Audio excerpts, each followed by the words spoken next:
দেখেছি যে রাজধানী বেশ কিছু এলাকা থেকে তারা মিছিল নিয়ে স্লোগান দিয়ে তারা এই শাহবাগ মোড়ে এসে জড়ো হচ্ছেন। একই সাথে বিভিন্ন সাংস্কৃতিক, সামাজিক,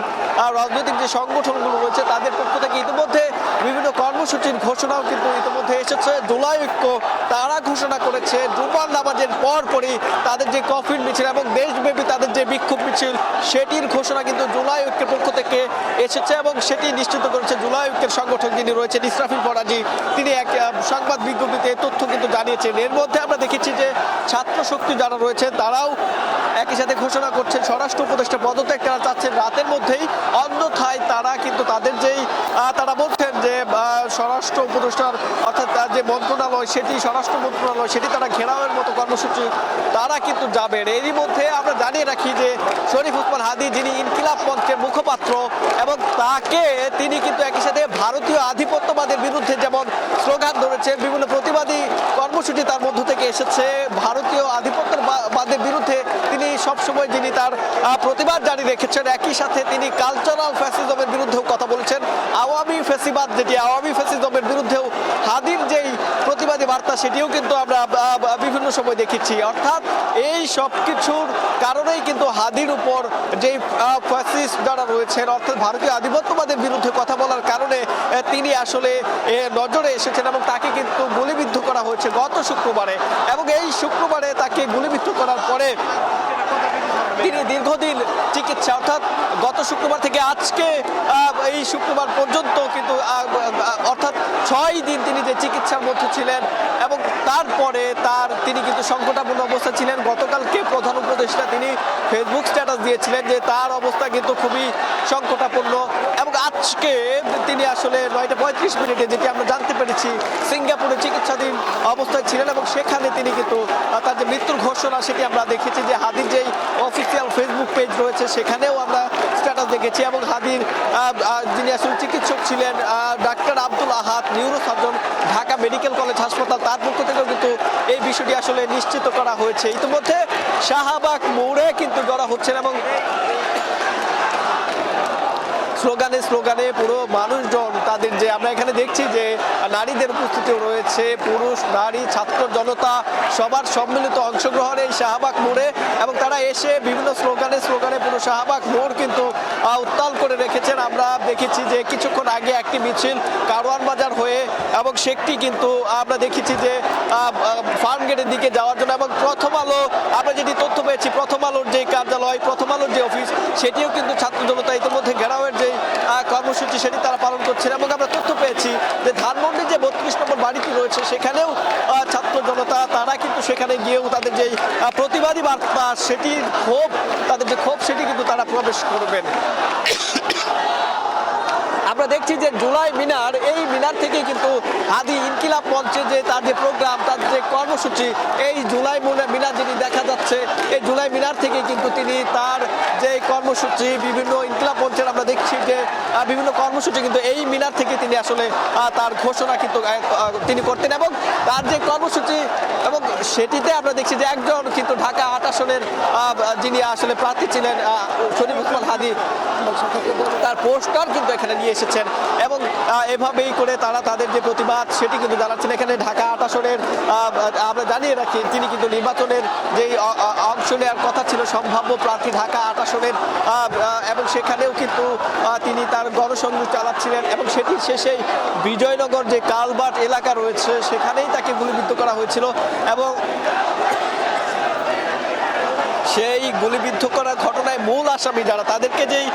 গ্রেফতার করা হয়নি এখনো সেটির প্রতিবাদ কিন্তু এই শাহবাগ মোড় থেকে ছাত্র জনতা তারা কিন্তু একই সাথে জানাচ্ছেন এবং যেটি বলছিলাম কিছুক্ষণ আগে এই যে জুলাই মিনার থেকে কিন্তু ইনকিলাব মঞ্চের বিভিন্ন প্রোগ্রাম আমরা দেখেছি।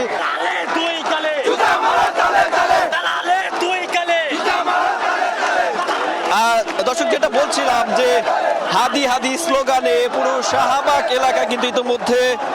উত্তাল রয়েছে এবং সেটি আমরা দেখছি শাহবাগ মোড়ে কিন্তু তাদের যেই অবস্থান তারা বিভিন্ন স্লোগান ধরছেন স্লোগানে পুরো শাহবাগ এলাকা কিন্তু উত্তপ্ত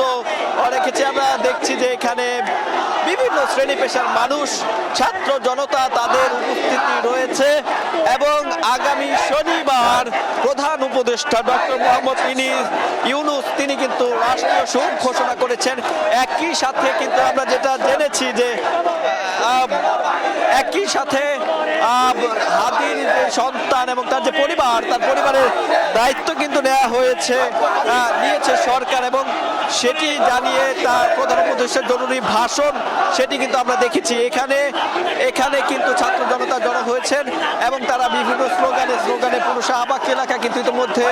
উত্তাল রেখেছেন এবং আমরা যেটি তথ্য পেয়েছি যে ইতিমধ্যে কিন্তু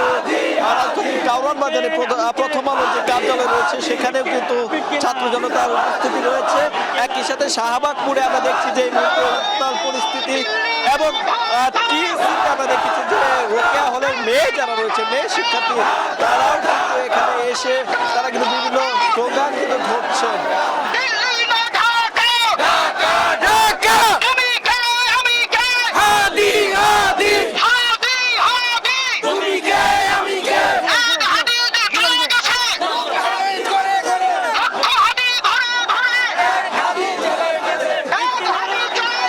দর্শক দেখছেন যে হাদির স্লোগানে পুরো শাহবাগ এলাকা কিন্তু উত্তাল রয়েছে এবং তারা যেটি বলছেন যে হাদির এই যে চলে যাওয়া এটি তারা আসলে কোনোভাবেই মানে নিতে পারছেন না এবং সেটি প্রতিবাদী বার্তা কিন্তু তারা জানাচ্ছেন। ভারতীয় আধিপত্যবাদের বিরুদ্ধে স্লোগান তারা দিচ্ছেন। যেমন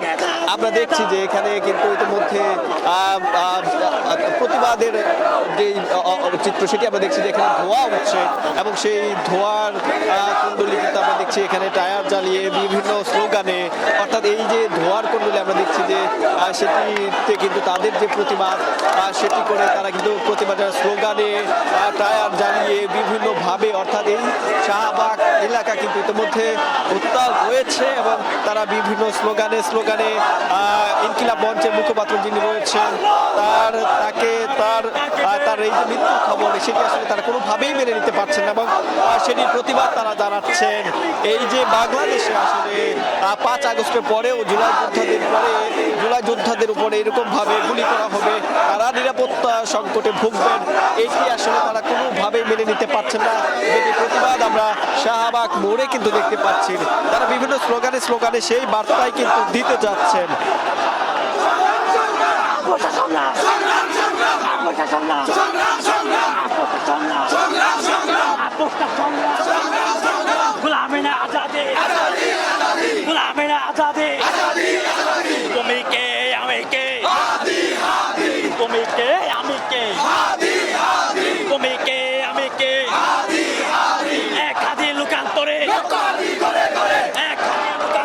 দেখছেন যে বিভিন্ন স্লোগানে কিন্তু পুরো শাহবাগ এলাকা কিন্তু ইতিমধ্যে উত্তাল রয়েছে এবং বিভিন্ন জায়গা থেকে বিভিন্ন মিছিলে বিভিন্ন সাংস্কৃতিক, সামাজিক, রাজনৈতিক সংগঠনের নেতৃবৃন্দ যারা রয়েছেন তারা একসাথে এই শাহবাগ ঘুরে এসে জড়ো হচ্ছেন এবং তারা তুমিকে আমিকে এরকম স্লোগান হাদি বলে তারা যে স্লোগান দিচ্ছেন এবং ভারতীয় আধিপত্যবাদের বিরুদ্ধে আওয়ামী লীগের বিরুদ্ধে যে কণ্ঠস্বর ছিলেন হাদি, সেই হাদির মৃত্যুর খবরে তারা অনেক বেশি ব্যথিত হয়েছেন। তারা সেই প্রতিবাদ কিন্তু শাহবাগের এই অঞ্চল থেকে জানাচ্ছে এবং শাহবাগ কিন্তু অনেকটাই উত্তাল রয়েছে। তাদের যে প্রতিবাদ বার্তা, তাদের যে স্লোগানে আমরা দেখেছি যে বিভিন্ন